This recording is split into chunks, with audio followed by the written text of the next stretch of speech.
Le secteur touristique contribue au produit intérieur brut PIB de la Côte d'Ivoire à hauteur de 8% selon le ministère chargé du tourisme. Le ministère de la Promotion de la Jeunesse et de l'Emploi des Jeunes veut saisir cette opportunité pour leur insertion professionnelle. Le ministre du Tourisme et des Loisirs, Siandou Fofana, reçoit son homologue Mamadou Touré pour une séance de travail. Objectif : examiner ensemble un chronogramme d'employabilité et de mise en formation de 25 000 jeunes aux 27 métiers du tourisme. J'ai rencontré mon collègue du tourisme avec donc des partenaires techniques du ministère du Tourisme pour explorer les possibilités de formation et d'insertion de jeunes dans le domaine. Nous savons que la stratégie nationale au niveau de la Côte d'Ivoire autour d'un projet que le ministre a bâti qui est Sublime Côte d'Ivoire doit permettre dans les prochaines années d'offrir beaucoup d'opportunités et souvent que les jeunes ne connaissent pas. Nous allons discuter avec les fêtiers constitués de notre secteur, aidés en cela par notre collègue, pour que toutes ces formations soient doublées d'apprentissage et d'immersion en entreprise. Des structures de formation, partenaires du ministère du Tourisme, se sont engagées à développer les compétences des jeunes dans les métiers d'hospitalité à travers le digital. L'insertion professionnelle des jeunes dans le tourisme s'inscrit dans le cadre du projet Sublime Côte d'Ivoire à échéance 2025 et plus globalement dans le programme social du gouvernement.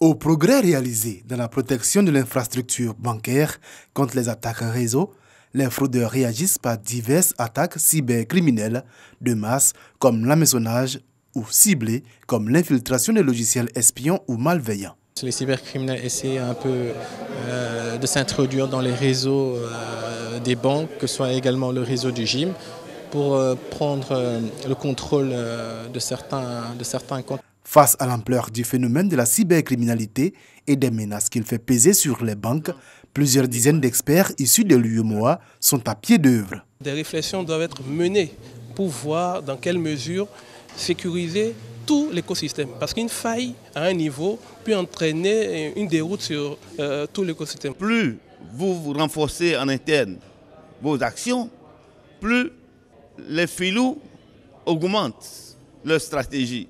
Donc il est important que nous puissions nous réunir en grand nombre pour développer un système d'information pour contrecarrer ce fléau qui est de plus en plus néfaste pour nos économies. Les participants ont échangé 48 heures durant autour du thème général « Les enjeux du digital banking face aux défis de la cybercriminalité ». Des échanges à travers exposés, questions-réponses qui ont permis à tous ces experts de partager leur expérience liée à la cybersécurité.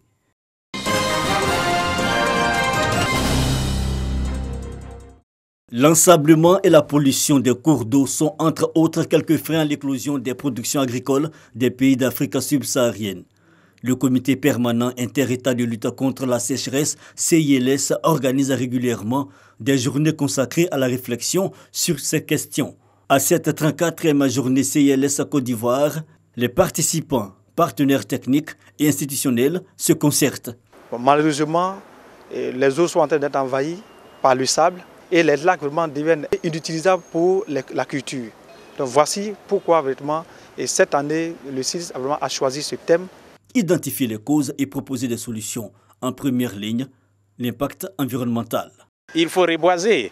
Si nous avons pu reboiser les berges, nous n'avons plus de problème d'érosion à ce niveau-là.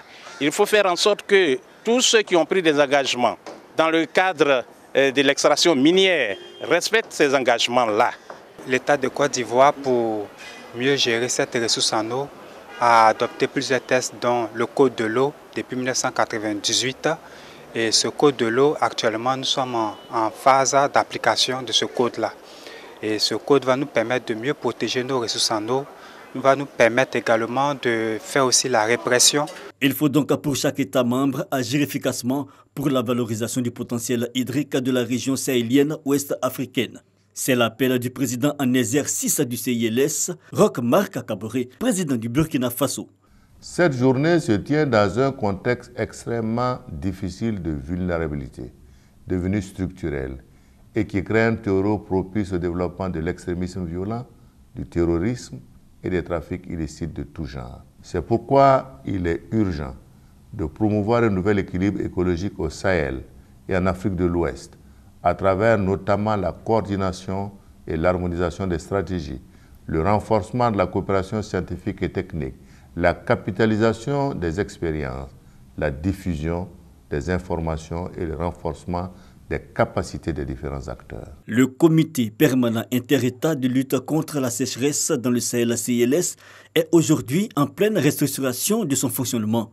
À l'instar de cette rencontre d'Abidjan, se tient dans d'autres pays membres des réflexions autour des modalités pour une réforme des plus approfondies de l'institution.